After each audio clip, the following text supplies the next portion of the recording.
உலகெங்கிலும் வாழும் தமிழ் உணர்வாளர்களுக்கு எமது அன்பார்ந்த வணக்கங்களை தெரிவித்துக் கொண்டு இன்றைய தினம் நடைபெற இருக்கின்ற திருக்குறள் கருத்துரை வழங்கும் நிகழ்ச்சியில ஒரு சில அதிகாரங்களை எடுத்துக்கொண்டு இந்த அதிகாரத்திற்குரிய திருக்குறள் அடிப்படையிலே அதிகாரங்களுடைய அடிப்படையில நல்ல ஒரு கருத்துக்களை கூற வந்திருக்கக்கூடிய அத்தனை பேரையும் அன்புடன் வருக வருக என்று வரவேற்கிறோம். இந்த நிகழ்ச்சியை சிறப்பாக வழிநடத்தி கொண்டிருக்கக்கூடிய திருமதி காயத்ரி அவர்கள் சிறப்பாக எல்லோரையும் ஒருங்கிணைத்து செல்கிறார்கள். இது ஒரு உலக சாதனை நிகழ்ச்சியாகும். எனவே இந்த நிகழ்ச்சியிலே பங்கேற்பவர்கள் இந்த உலக சாதனை பெற்றுச் செல்ல வேண்டும் என்றும் அந்த அமெரிக்க வழங்கப்பட உள்ளது என்று தெரிவித்துக் கொண்டு இந்த நிகழ்ச்சியை குறிப்பிட்டு நடத்திக் கொண்டிருந்த திருமதி காயத்ரி அவர்களை தொடர்ந்து நிகழ்ச்சி நடத்திருப்பாரு அன்பனை கேட்டுக் கொண்டு இடத்தாக நன்றி. வணக்கம். நன்றி ஐயா. நன்றிங்க ஐயா. சங்கத்தமிழ் இலக்கிய பூங்கா தலைவராம் திருவள்ளுவரை வணங்கி செயலாளர் பாவேந்தர் பாரதாசனை வணங்குகிறேன்.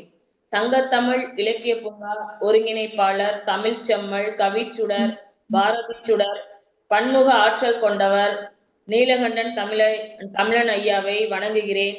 மேலும் இந்நிகழ்விற்கு வருக வருக என இரு கரம் குப்பி வணங்குகிறேன். இந்நிகழ்வை வானொலி மூலம் ஒளிபரப்பும் செய்யும் ஜெர்மனி வானொலி இயக்குனர் திரு நைனிக் விஜயன், திருமதி சசிகலா நைனிக் விஜயன் அம்மா அவர்களையும் வணங்குகிறேன். இந்நிகழ்வை வலையேற்றம் மூலம் செய்யும் திருக்குறள் தொண்டர் சிவகாமி சண்முகசுந்தரம் அம்மா அவர்களை வணங்குகிறேன். மேலும் இன்று கருத்துரை வழங்க இணைந்துள்ள மழலைகள் ரஷ்மின், ஐஸ்வர்யா, ஹரீஷ், மதுபாலன் அவர்களையும் அன்புடன் அழைக்கின்றேன்.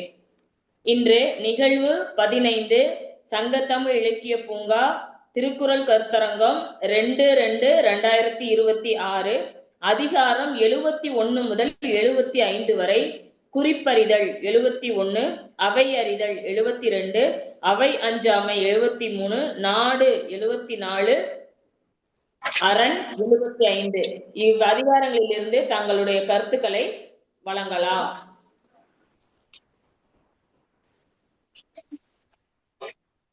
கடுகை துளைத்து ஏழ்கடலை புகட்டி குறுக்கரித்த குறள் இடைக்காடார்.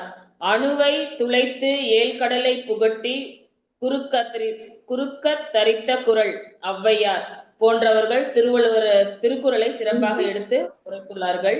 இப்பொழுது கருத்துரை வழங்க ரஷ்வினை ரஷ்வின். வணக்கம் மேம்.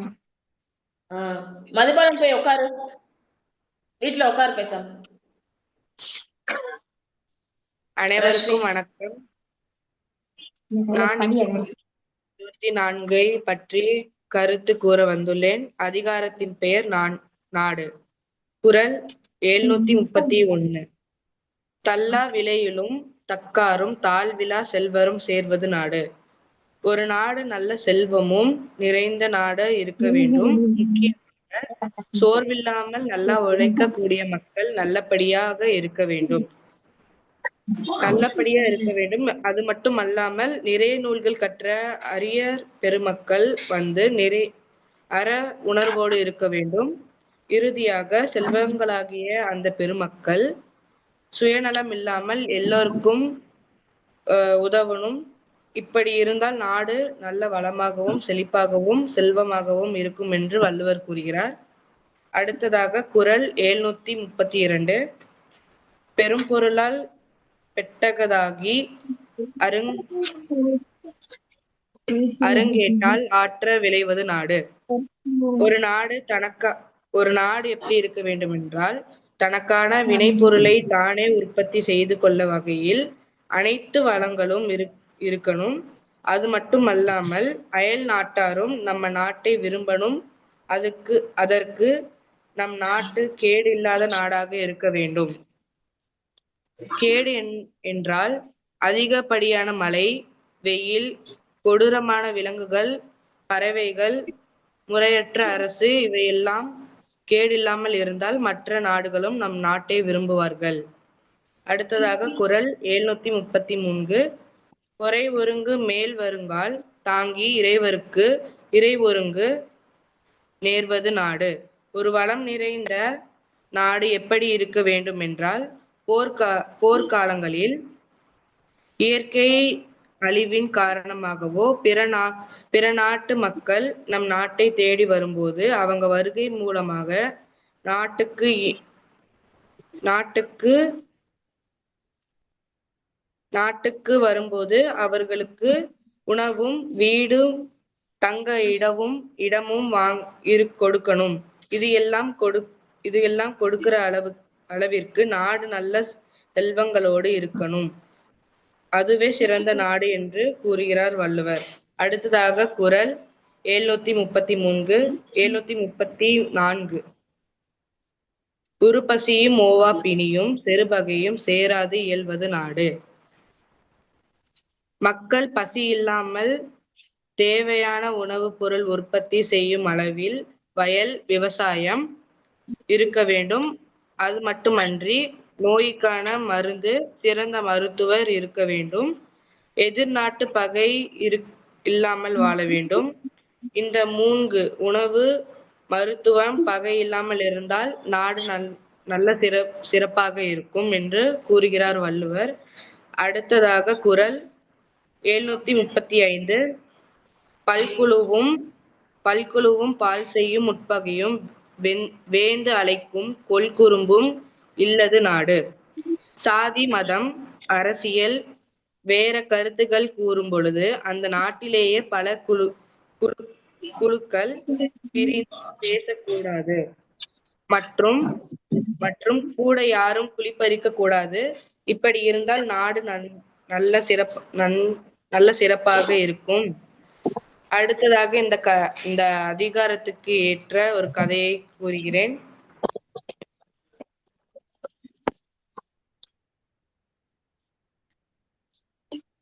ஒரு நாட்டில்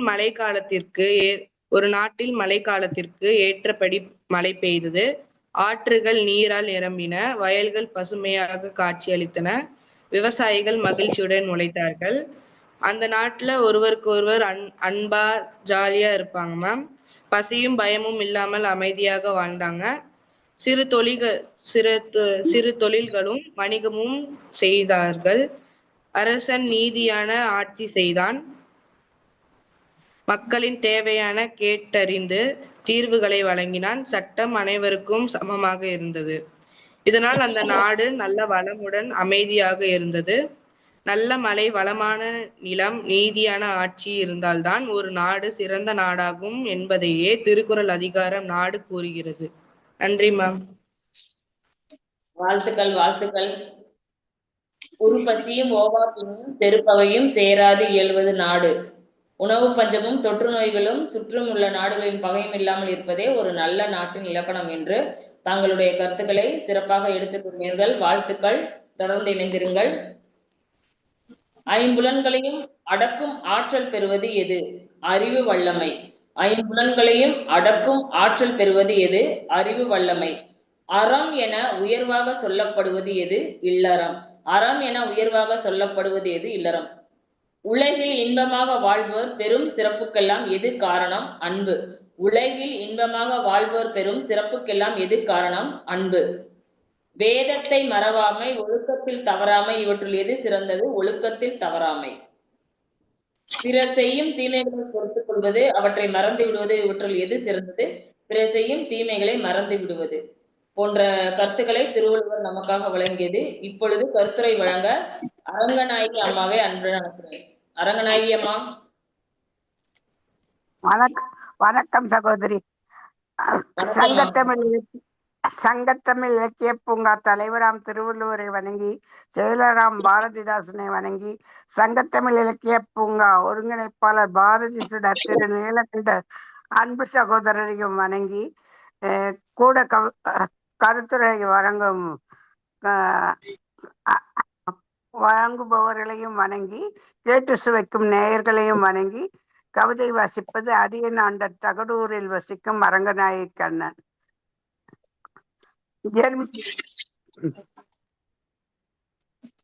ஜெர்மனி வானொலி நிலைய நிறுவனர் திரு நயனி விஜயன் அவர்களுக்கும் அவரிடம் துணைவியார் சசிகலா அவர்களுக்கும் வணக்கம்.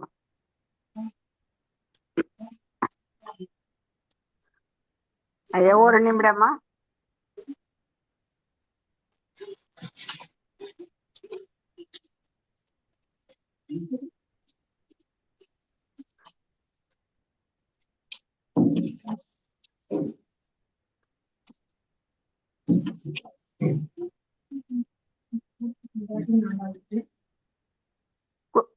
நான் எடுத்துக்கொண்ட குரல் திருக்குறள். திருக்குறள் உலக மக்கள் அனைவரும் நலமாய் வாழ்வதற்கான நெறிமுறைகளை கூறும் நூல். இதில் இல்லாத பொருளே இல்லை எனலாம். அறம் பொருள் இன்பம் எனும் முப்பாலில் அனைத்தும் தருகிறது. முக்காலமும் மூவுலகம் போற்றும் நூலாக இந்நூல் உள்ளது. பொருட்பாலில் அமைச்சியல் என்ற பகுதியில் உள்ள குறிப்பறிதல் என்ற அதிகாரத்தை நாம் ஆராய்வோம். அரசன் குறிப்பறிந்து அமைச்சர் ஒழுக வேண்டும் என்பதையும் அரசன் பிற குறிப்பறிந்து நடக்க வேண்டும் என்பதையும் இதில் விளக்குகிறார். குறிப்பறிதல் என்ற அதிகாரம் இன்பத்துப்பாலிலும் உள்ளது. அதில் காதலன் காதலனின் குறிப்பறிந்து நடக்க வேண்டும் என்று வலியுறுத்துகிறார். ஒருவன் உள்ளத்தில் நினைப்பதை அவன் கூறாமலேயே அறிவதே குறிப்பறிதல் எனப்படும். இதைத்தான் இவ்வதிகாரத்தில் முதற்குறில் கூறாமை நோக்க குறிப்பறிவான் எண்ணான்றும் மாறா நீர் வையக்கதி என்றார். குறிப்பறிதலின் வரையறையை கூறல் அறியலாம். எவனொருவன் சொல்லாமலே எவன் மனதில் உள்ளதை அறிகிற வல்லவனாய் உள்ளவர் உலகிற்கு கிடைத்த சிறந்த அதிகலன் என்கிறார் வள்ளுவர். நெடில் வாடையில் மன்னன் மனம் நோகுமோ என்றெண்ணி தான் பற்றிய கையை எடுக்காமல் தோளிலிருந்து துண்டு கீழே விழாமல் தடுக்க இறுக கட்டி பிடித்தான் படைத்தலைவன் என்று கூறுகிறது. இதுவே குறிப்பறிதல் எனப்படும். குறிப்பறிதல் பண்பு உலக வாழ்க்கைக்கு மிக அவசியமாகிறது. இக்காலத்தில் அறிவியல் துறையில் மிக சிறந்த துறையாக உள்ளது உளவியல் துறையாகும். இந்த உளவியலுக்கு முன்னோடியாக வள்ளுவர் விளங்குகிறார் என்பது மறுக்க முடியாத உண்மை. இவ்வதிகாரத்தின் 2வது குறள் ஐயப்படா அது அகத்தது உணர்வானை தெய்வத்தொப்ப கொளல் என்று சொல்லி ஒருவன் மனத்தில் உள்ளதை ஐயமின்றி அறிந்து கொள்பவன் தெய்வத்திற்கு ஒப்பானவன் என்று கூறுகிறார். கூறாமலே அவர் உள்ளதை அறியும் திறன் கொண்டோரின் நட்பை உறுப்பினுள் எதை கொடுத்தாவது பெறல் வேண்டும் என்கிறார். குறித்திரை கூறாமை கொள்வரோடனை உருபோகரணையாரால் வேறு என்ற 74வது குறள் செப்புகிறது. குறிப்பால் உணர்வோர் மற்றவர்களை காட்டிலும் பயனால் உயர்ந்தவர்கள் என்கிறார் ஐயன் வள்ளுவன். முகம் உள்ளதில் உள்ளதை காட்டும் திறன் கொண்டது. முகம் காட்டுவதை அறிந்து கொள்ளும் சக்தி கண்களுக்கு உண்டு. அகத்தை முகம் காட்டும், அதை பெறுவது கண்களாகும். அடுத்தது காட்டும் பளிங்கு போல் நெஞ்சம், கடுத்தது காட்டும் முகம் என்று 77வது குறளில் இதைத்தான் வலியுறுத்துகிறார். குறிப்பறிதலுக்கு சிறந்த களம் முகமே என அறியலாம். முகம்தாம் அகம் காட்டும் கண்ணாடி. முகம் நோக்க நிற்க அமையும் அகம் நோக்கி உற்ற துணையார் பெறின். முகத்தோற்றால் அவரது துயரத்தை உணர்வதை துணையாக அடைந்தால் அவர் எதிரே நின்றாலே போதும் புரிந்து கொள்வார். முகக்குறிப்பினை உணர்ந்தவருக்கு அவரின் கண்களால் என்ன பயனும் இல்லை, அறியாதவருக்கு எந்த பயனும் இல்லை என்பதை குறிப்பினரா வாயின் உறுப்பினுள் என்ன பயத்தலோ கண். நட்பையும் பகையும் கண்களை வெளிப்படுத்தும். நுண்ணியம் என்பார் அளவுகோல் கணுங்கால் கண்ணல்லது இல்லை பிற என்ற அவ்வதிகாரத்தின் கடைசி குறள் பகர்கிறது. குறிப்பிடுதல் அனைத்த நூல்களுக்கும் தேவையான பண்பாகும். இப்பண்பால் வாழ்வு சிறக்கும். குறிப்பறிவோர் கடவுளுக்கு ஒப்பானவர். நீங்களும் குறிப்பறிந்து உணர்ந்து வாழ்ந்தால் வாழ்வீர் சிறப்பீர்கள். நன்றி, வணக்கம். நல்வாய்ப்புக்கு நன்றி. அனைவருக்கும் நன்றி. ஐயப்படா அது அகத்து உணர்வானை தெய்வத்தோடு ஒப்ப கொளல். மற்றவரின் மனதில் உள்ளத்தை சந்தேகமின்றி தெளிவாக உணரும் ஒருவன் இறைவனுக்கு சமமானவன் என்றும், முகம் நோக்கி நிற்க அமையும் அகம் நோக்கி உற்றது உணர்வு பெறின். ஒருவனின் மனத்தை ஊகித்து அறியும் சொல்லக்கூடியவனை துணையாக்கி கொண்டால் அவன் முகத்தை பார்த்தாலே தெளிவு பிறக்கும் என்றும் தங்களுடைய கருத்துக்களை சிறப்பாக எடுத்து கூறினீர்கள் அம்மா. வாழ்த்துக்கள், நன்றி. தொடர்ந்து இணைந்திருங்கள். மிக்க நன்றி அம்மா. நன்றி. இன்மையுள் இன்மை எது விருந்தினரை போற்றாமை. இன்மையுள் இன்மை எது விருந்தினரை போற்றாமை. பொறுமை பண்பால் எது சிதையாது மன கட்டுப்பாடு. பொறுமை பண்பால் எது சிதையாது மன கட்டுப்பாடு. உலகம் உள்ளவரை புகழ் நிலைத்திருக்க செய்வது ஒருவர் செய்த தீங்கை பொறுத்து கொள்வது. உலகம் உள்ளவரை புகழ் நிலைத்திருக்க செய்வது, ஒருவர் செய்த தீங்கை பொறுத்து கொள்வது. சிறந்த பண்பாளரின் வளர்ச்சியையும் மதிப்பையும் கெடுப்பது எது? அவர் பேசும் பயனில்லாத பேச்சு. சிறந்த பண்பாளரின் வளர்ச்சியையும் மதிப்பையும் கெடுப்பது எது? அவர் பேசும் பயனில்லாத பேச்சு. மக்கட்பதடி என பிறர் தூற்ற வழிவகுப்பது, பயனில்லாத சொற்களை பாராட்டுவது. மக்கட்பதடி என்று பிறர் தூற்ற வழிவகுப்பது எது? பயனில்லாத சொற்களை பாராட்டுவது. மேற்கூறிய கருத்துக்கள் திருவள்ளுவர் நமக்காக வழங்கியது.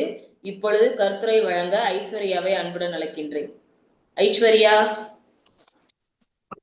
அனைவருக்கும் வணக்கம். சங்கத்தமிழ் இலக்கிய பூங்காவை வழங்கி நான் மகிழ்கிறேன். நான் எடுத்துக்கொண்ட அதிகாரம் 77 படைமாட்சி. திருக்குறளின் 77வது அதிகாரமான படைமாட்சி ஒரு சிறந்த படையின் இலக்கணங்களை விளக்குகிறது.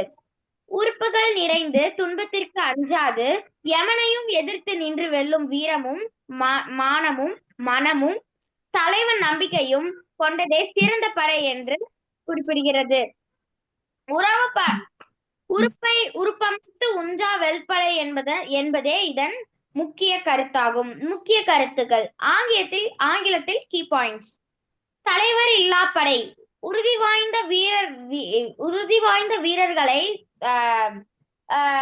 வாய்ந்த வீரர்களாக இருந்தாலும் தலைவன் இல்லாத படை எப்பொழுதும் நிலைத்து நிற்காது. குறள் 770 இது விளக்கம் தந்திருக்கிறது. வெல்லும் படை, எப்பொழுதும் வெல்லும் படை. சிறந்து விடாமலும் தலைவனை வேறு களமானும் உள்ள படைகளே வெற்றி பெறும். அதாவது எப்பவுமே சிறந்த படை இல்லாத இருந்தாலும் அந்த தலைவன் மட்டும் சிறந்தவனா இருந்தா போதும், அந்த படை எப்போதுமே வெற்றி பெற்றதுதான். இது குறள் 769 குறிப்பிட்டிருக்காங்க.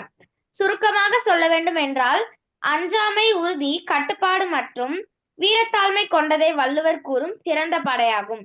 இப்பொழுது நான் படைமாட்சி பற்றி ஒரு கதை கூறுகிறேன்.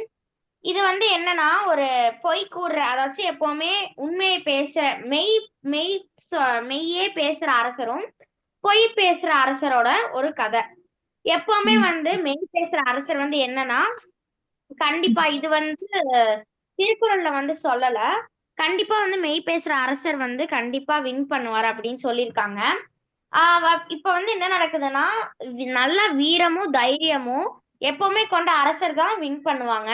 அப்படி இல்லாத அரசர் எப்பவுமே தோப்பாங்க சொல்றதுல இப்ப என்ன நடக்குதுன்னா, இங்க 2 அரசர் இருக்காங்க.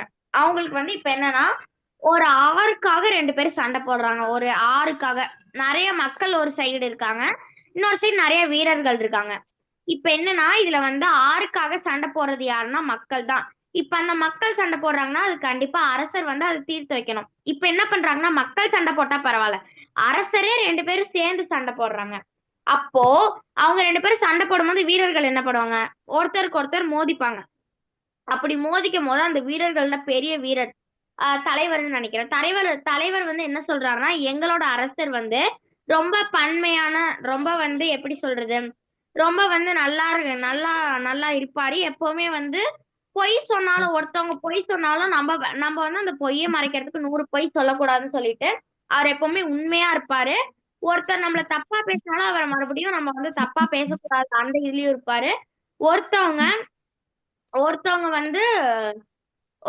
தன்னை தப்பா பேசினாலும் நம்மள பேசக்கூடாதுன்னு இருப்பாரு. அப்புறம் ஒருத்தவங்க எப்பவுமே இவங்க இப்படிதான் சொல்லிட்டு நம்ம அவங்களோட கேரக்டர் நம்ம விட்டுட்டு போகணும்.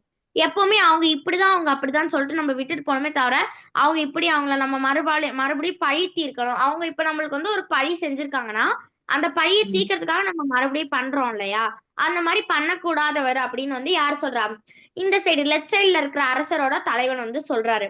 ரைட் சைடு இருக்கிற அரசனோட தலைவர் எங்க அரசர் எப்பவுமே தப்பு செஞ்சாலும் பரவாயில்ல, கரெக்டா இருந்தாலும் பரவாயில்ல, எதையுமே யோசிக்க மாட்டாரு. அந்த தப்பு செஞ்சவரா இருந்தாலும் சரி, கரெக்ட் செஞ்சவரா இருந்தாலும் சரி, அவரை கண்டிப்பா தண்டிச்சே தீருவாரு. மக்களை ரொம்ப தண்டிப்பாரு. மக்கள் தப்பு செஞ்சாலும் போனா போகுதுன்னு விடாம அவங்களுக்கு ஏதாச்சும் ஒரு தண்டனை கண்டிப்பா கொடுப்பாரு. இப்ப இதுல இருந்து கண்டிப்பா உண்மையை பேசுறவரு, எப்பவுமே நன்மை இருக்கிறவரு, நல்லா இருக்கிறவரு எப்பவுமே வின் பண்ணுவாருன்னு தெரியுது. அப்போ இந்த கதையில இருந்து நம்ம என்ன தெரிஞ்சுக்கிறோம்னா, வெறும் வந்து வீரக்குதிரை, அதாச்சும் வந்து 1000 மக்கள் இருந்தாலும் அங்க வந்து இருக்கிறது 1000 வீரர்கள் இருந்தாலும் அந்த போர்க்களத்துல வந்து எப்பவுமே உண்மை சொல்ற அரசர் தான் வெல்லுவான் அப்படின்னு சொல்லிட்டு வள்ளுவர் வந்து கூறியிருக்காரு. உண்மை சொல்ற அரசர்னா எப்பவுமே மெய்யோட இருக்கிறது, எப்பயுமே பொய் பேசாம நேர்மையா இருக்கிற அரசர் தான் வந்து எப்பொழுதுமே வந்து ஜெயிப்பாங்க அப்படின்னு வந்து வள்ளுவர் வந்து இங்க கூறியிருக்காரு. அப்போ இதுல இருந்து நம்ம என்ன தெரிஞ்சுக்கிறோம்னா, நம்ம எப்பவுமே ஹானஸ்டா இருக்கணும், நம்ம அம்மா அப்பாவை ஏமாத்தக்கூடாது. அப்படி ஏமாத்தினாலும் நம்மளுக்கு தான் கடைசியில வந்து அந்த தீமை வந்து நம்மளுக்கு வந்து சேரணும். சரி, நன்றி மேம். வாழ்த்துக்கள். நன்றி.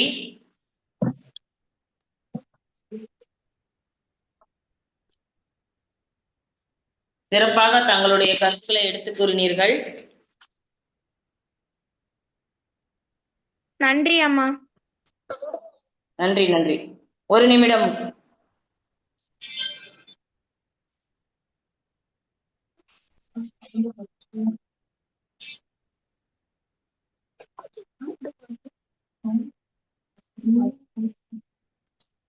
ஓகே, வாழ்த்துக்கள் வாழ்த்துக்கள். மன்னிக்கவும்.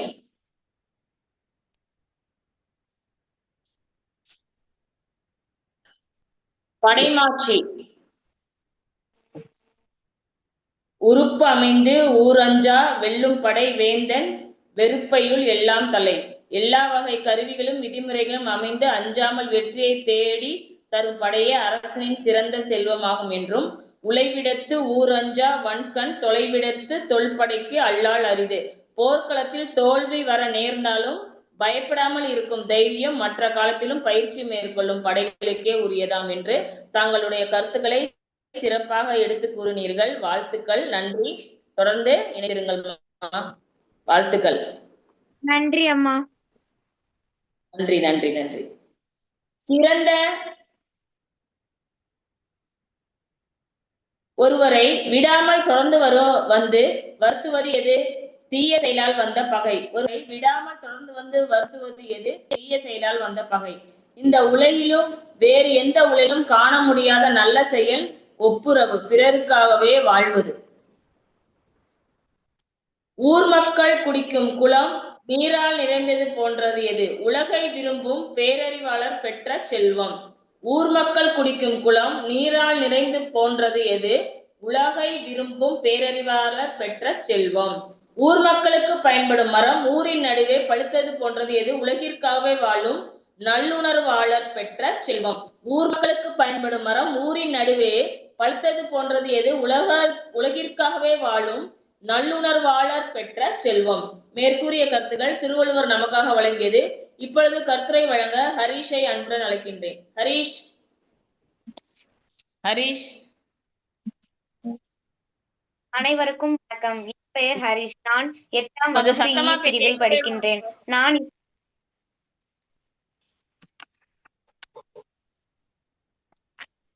அனைவருக்கும் வணக்கம். பிரிவில் படிக்கின்றேன். நான் இப்பொழுது அதிகாரம் 72 அவை அறிதல் எடுத்துக்கொண்டுள்ளேன். குறள் எண் 711. அவையறிந்து ஆராய்ந்து சொல்லுக சொல்லின் தொகையறிந்த தூய்மை எவர்? மேடை ஏறி சொற்பொழிவு செய்பவர் பேச்சின் தூய்மையை அறிந்து கூடியுள்ள சபையோரை உணர்ந்து அதற்கேற்றபடி ஆராய்ந்து பேச வேண்டும். குறள் எண் 712. இடை தெரிந்து நன்கு உணர்ந்து சொல்லுக சொல்லின் நடை தெரிந்த நன்மை எவர்? சொற்பொழிவு செய்யும் போது பேச்சின் தன்மையை உணர்ந்து எதிரே உள்ளவர்களின் தரம் தெரிந்து ஆராய்ந்து பேச வேண்டும். குறள் எண் சொல்லவர் வகையறியார் வல்லதூவும் இல்.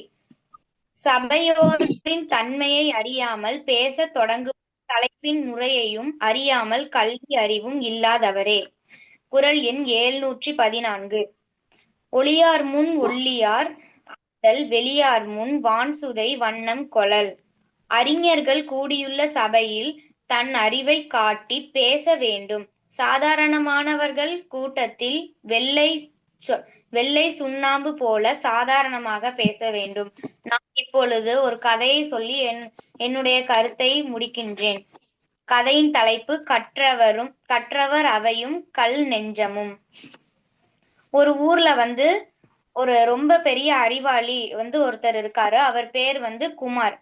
அவர் வந்து நிறைய நூல்களை வந்து கற்றிருக்காரு. நிறைய நூல்களை வந்து படிச்சிருக்காரு. ஒரு நாள் அவருக்கு வந்து ஒரு பெரிய அரசபைக்கு போய் பேசுற வாய்ப்பு வந்து கிடைக்குது. உடனே அவரும் வந்து அந்த அரசபைக்கு போய் அவரோட கருத்துக்கள் எல்லாம் பேசிட்டு இருக்கும்போது அவருக்கு எதிரே இருந்து கவனிக்கிறவங்க எல்லாருமே வந்து ரொம்ப பெரிய பெரிய அறிவாளியா இருக்காங்க. ஆனா இவர் நினைச்சுக்கிறாரு, இவங்களுக்கெல்லாம் ஒண்ணும் தெரியாது, நம்ம மட்டும்தான் அறிவாளி, இவங்களுக்கெல்லாம் ஒண்ணுமே தெரியாது, இவங்க வந்து ஒரு முட்டாள் மாதிரி அப்படின்னு அவர் நினைச்சிட்டு அவர் கருத்து பேசிட்டு இருக்காரு. அவருக்கு வந்து அவை அறிதல் அப்படிங்கிற ஒரு டாபிக் வந்து கிடைக்குது, பேசுறதுக்கு வாய்ப்பு கிடைக்குது. உடனே அவர் அதை பத்தி பேசுறாரு. அதுவும் வந்து ஒரு புரியாத மொழியில, இவங்களுக்கு என்ன புரியவா போகுது நம்ம பேசுறது, நம்ம எதுக்கு ஒழுங்கா பேசணும் அப்படின்ட்டு ஒரு புரியாத மொழியில பேசுறாங்க. அவங்க இருந்து கவனிக்கிறவங்க எல்லாத்துக்குமே வந்து ரொம்பவே குழப்பமாகுது, என்ன இவர் பேசுறாரு புரியவே இல்லையே அப்படின்னு. அதுக்கப்புறம் கொஞ்ச நேரம் எல்லாரும் கேட்டுட்டே இருந்துட்டு அந்த தலைவர் எந்திரிச்சு கேக்குறாரு, நீ என்னப்பா பேசுற, எங்களுக்கு ஒண்ணுமே புரியல, எங்களை எல்லாம் பார்த்தா உனக்கு முட்டாளா இருக்கா, நீ வந்து பேசுறது எதுவுமே எங்களுக்கு புரியல, நீ வந்து வித்தியாசமான மொழியில பேசுற அப்படிங்கும்போது அவன் வந்து ரொம்ப யோசிக்கிறான், எப்படி இவங்களுக்கு தெரியுது, இவங்கதான் முட்டாளாச்சே அப்படின்னு யோசிக்கும் போது அவர் சொல்றாரு, உன்னைய விட நாங்கெல்லாம் ரொம்பவே பெரிய அறிவாளிகள் தான், அதனால எப்பவுமே தலக்கணம் இருக்கக்கூடாது, எப்பவுமே ஒரு செயல் செய்யறோம்னா அதை வந்து யோசிச்சு பார்த்து நிதானமா செய்யணும், அவ்வளவுதான். நன்றி அம்மா. சூப்பர் சூப்பர், வாழ்த்துக்கள். அருமையாக இருந்தது கதைகள். அவையறிந்து ஆராய்ந்து சொல்லுக சொல்லின் தொகை அறிந்த தூய்மை எவர். மேடை ஏறி சொற்பொழிவு செய்பவர் பேச்சின் தூய்மை அறிந்து கூடியுள்ள சபையோரை உணர்ந்து அதற்கேற்றபடி ஆராய்ந்து பேச வேண்டும். தங்களுடைய கதைகள் மிக அற்புதம், அருமை. வாழ்த்துக்கள் வாழ்த்துக்கள், தொடர்ந்து இணைந்திருங்கள். மேல் உலகம் இல்லை என்றாலும் எது நல்லது, ஏழைக்கு உதவுவது.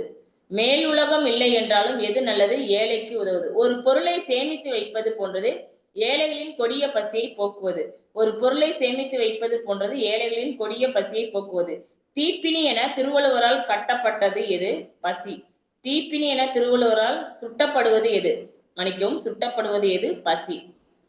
சாவை விட துன்பமான நிலை ஏழைகளுக்கு உதவ முடியாத நிலை. சாவை விட துன்பமான நிலை ஏழைகளுக்கு உதவ முடியாத நிலை. அறிவு தெளிவு இல்லாதார் மெய்ப்பொருளை உணர்வது போன்றது எது, அருள் இல்லாதவர் அறம் செய்வது. அருள் இல்லாதவர் அறம் செய்வது. மேற்கூறிய கருத்துக்கள் திருவள்ளுவர் நமக்காக வழங்கியது. இப்பொழுது கருத்துரை வழங்க மதுபாலனை அன்புடன் அழைக்கிறேன். மதுபாலன். மதுபாலன். அனைவருக்கும் வணக்கம். என் பெயர் மதுபாலன். நான் 7ஆம் வகுப்பு ஆ பிரிவில் படிக்கின்றேன். இன்று நான் நாடு என்றும் திருக்குறள் தலைப்பில் இன்று பேச போகிறேன். திருக்குறள் திருவள்ளுவரால் இயற்றப்பட்ட உலக பொதுமுறை ஆகும். இது அறம், பொருள், இன்பம். மதுபாலா வீடியோ ஆன் பண்ண. வீடியோ ஆன் பண்ணி பேசு. பேசு, நீ பாட்டுக்கு பேசு. ஓகே, நேரா வை, இப்படி வை. செல்லு வேற மாதிரி தலை செல்லு கரெக்டா இருக்குமா? இப்பதான் கரெக்டா இருக்கு. பேசுங்க, ஆரம்பிங்க. அனைவருக்கும் வணக்கம். என் பெயர் மதுபாலன். நான் 7ஆம் வகுப்பு ஆ பிரிவில் படிக்கின்றேன். இன்று நான் திருக்குறள் 74ஆம் அதிகாரம் நாடு என்னும் அதிகாரத்தில் பேச போகிறேன். திருக்குறள் திருவள்ளுவரால் இயற்றப்பட்ட உலக பொதுமுறை ஆகும். இது அறம், பொருள், இன்பம் என முப்பால்களாக பிரிக்கப்பட்டது. 133 அதிகாரங்களில் 1330 குறட்பாக்களால் உருவானது திருக்குறள். வாழ்வியலின் அடிப்படை பண்புகள், நீதி மற்றும் ஒழுக்க நெறிகளை விளக்குகிறது திருக்குறள். குறள் 731. தள்ளா விலையுள்ளும் தக்கரும் தாழ்விலா செல்வரும் சேர்வது நாடு. அதாவது நாடு என்பது குறையாத விளைச்சலும் நல்ல அறிஞரும் செல்வந்தர்களும் சேர்ந்த பொருந்தியுள்ளதாக இருக்க வேண்டும். குறள் 732. பெரும்பொருளால் பெட்டக்கத்தாகி அருங்கேட்டால் ஆற்ற விளைவது நாடு. அதாவது நாடென்பது மிக்க பொருள் வளம் கொண்டதாய், அனைவரும் விரும்பக்கூடியதாய், கேடு அற்றதாய், அதிக விளைபொருள் தருவதாய் இருத்தல் வேண்டும். குறள் 733. பொறையொருங்கு மேல் வருங்கால் தாங்கி இறையொருக்கு நேர்வது நாடு. அதாவது நாடு என்பது பிற நாட்டு மக்கள் வந்து குடியேறும் போது அதை தாங்கி அரசனுக்கு இறைப்பொருள் முழுவதையும் கொடுத்து காப்பதே நல்ல நாடாகும். குறள் 734. உருபசியும் ஓவா பிணியும் செருபகையும் சேர தியல்வது நாடு. அதாவது அதிக பசியும் நீங்காத பிணியும் அழிவை தரும் பகையும் இல்லாமல் இனிது இருப்பதே நல்ல நாடாகும். பல்குழுவும் பால் செய்யும் உட்பகையும் வேந்தலைக்கும் கொள்குறும்பும் இல்லாத நாடு. அதாவது முரண்பாடான கருத்துக்களுடனான கூட்டங்களும் உடனிருந்தே அழிவை தரும் உட்பகையும் அரசனை வருத்தும் கொலை தொழில் புரியும் குறுநில மன்னரும் இல்லாதிருப்பதே நல்ல நாடாகும். குறள் 736. கேடறியா கெட்ட இடத்தும் வழங்குகின்ற நாடென்ப நாட்டின் தலை. அதாவது பகைவரால் கெடுக்கப்படாமல் அப்படி ஒருவேளை கெட்டாலும் தன் வளத்தை குறையாததாய் உள்ள நாடுகள் எல்லாவற்றிலும் தலைமையானது என்பர். குறள் 737. இருப்புணலும் வாய்ந்த மலையும் வருப்புணலும் வல்லரனும் நாட்டிற்கு உரப்பு. அதாவது ஊற்று நீர் மழை நீர் ஆகிய இருவகை நீர் வளமும் நன்கு அமைந்த மலையும் ஆறுகளும் வலிமை வாய்ந்த அரணும் ஒரு நாட்டிற்குரிய அங்கங்களாகும். குறள் 738. பிணியின்மை செல்வம் விளைவின்பம் ஏமம் அணியென்ப நாட்டிற்குவைந்து. நோயின்மை செல்வம் விளைபொருள் மகிழ்ச்சியான இனிய வாழ்வு நல்ல காவல் ஆகிய ஐந்தும் ஒரு நாட்டிற்கு அழகு என்பர். குறள் 739. நாடென்ப நாடா வாழ்த்தன நாடல்ல நாடா வளர்த்தரும் நாடு. மக்கள் சிரமப்படாமல் இருக்க அதிக உற்பத்தியை தருவதே சிறந்த நாடு என்பர். தேடி வருந்தி பெறும் நாடுகள் சிறந்த நாடுகள் அல்ல. குறள் 740. அங்கமை வைத்திய கண்ணும் பயமின்றே வெந்தமை இல்லாத நாடு. நல்ல அரசன் இல்லாத நாடு மேற்கூறிய எல்லா வளங்களும் பொருந்திய போதிலும் அவற்றால் எந்த பயனும் இல்லாமல் போகும். சிறந்த நாட்டின் அடிப்படை குறையாத விளைபொருளும்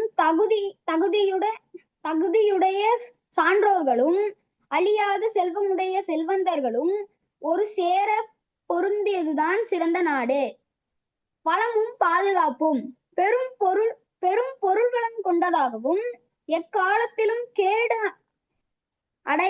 அடையாததாகவும் ஒருவேளை அழிவு வந்தாலும் தன் வளத்தை இழக்காமல் மீட்டெடுக்கும் திறனுடைய நாடுகளெல்லாம் தலைமையானது.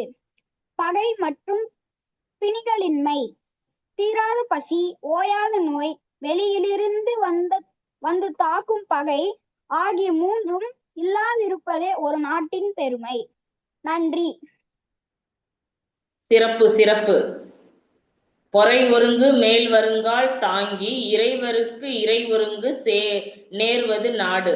அடுத்த நாட்டு அகதிகள் குடியேறுவதை தாங்கிக் கொள்ள வரிகளும் உதைகளும் செய்யும் மக்களை கொண்ட நாடுதான் நல்ல நாடு என்றும், நாடென்ப நாடா வளர்த்தென்ன நாடல்ல நாடா வளம் தரு நாடு.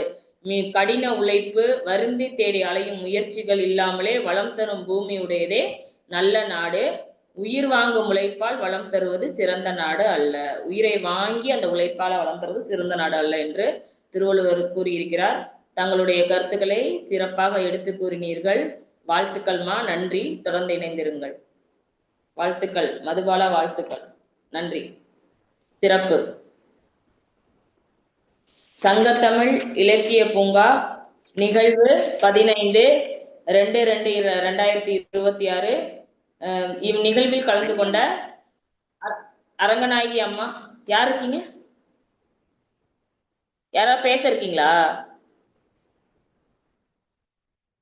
அரங்கநாயகி அம்மா, ரஷ்மின், மழலை ஐஸ்வர்யா, ஹரிஷ், மதுபாலன் தங்களுடைய கருத்துக்களை சிறப்பாக எடுத்து கூறினீர்கள். வாழ்த்துக்கள், நன்றி. வாழ்த்துக்கள், நன்றிம்மா. நன்றிம்மா. அனைவருக்கும் நன்றி.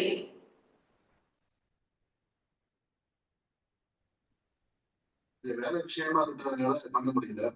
என்ன தெரியுமா, என் பையனோட கல்யாண வேலையை ஒப்படைச்சிருக்கேன். நீ இன்னும் வேலை அது காப்பி சொல்லிட்டு இருக்க.